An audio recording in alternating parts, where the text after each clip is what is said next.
Every graphic designer works in tandem with the other creatives at some point.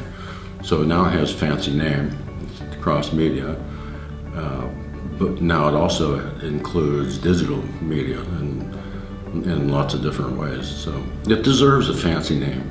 So when I think of cross media, I think of multiple channels working together with an awareness of each other, being synergistic. It's more than just simple addition.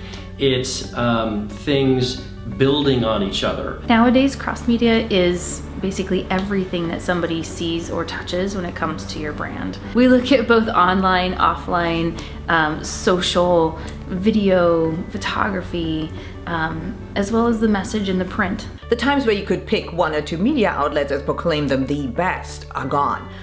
The day you have to see where your customers or your clients' customers are spending their time, and you have to create as many touch points as possible. This could be via mobile, video, web, email, and yes, print, because print really plays very nicely with the other tools in the sandbox. You just have to use it appropriately.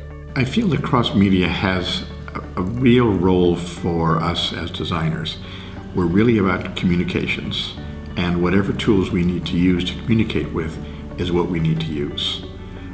If the demand is more in one direction or another, we want to be sure that we're actually meeting that particular need at the time. So as a narrative designer, the idea of telling the story in the most effective way may use any one and all of these mediums to be able to communicate with.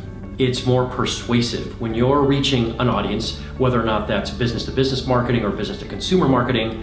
If you limit yourself to just one channel, Facebook, print, direct mail, the web, banner ads, pre-roll and video, whatever, A, you're only reaching a segment of the audience, B, you are limited in terms of the complexity of the medium. What you can do in print versus what you can do in video versus what you can do in a banner ad versus what you can do in social are all very different in terms of their depth and complexity and the richness of the story that they can tell.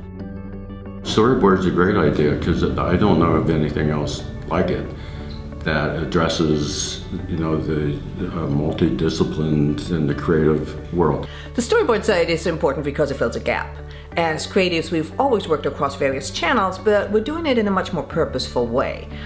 There's still a lot to learn, and there always will be. And what better way to get inspired and to learn than to see how others have used a specific technology or tool. I don't think that every design firm actually has done it all yet. I think there's a lot of younger designers who are just starting out who might be specializing in web and they don't think about print as much anymore. I think that there's older designers who don't think about web and media as much.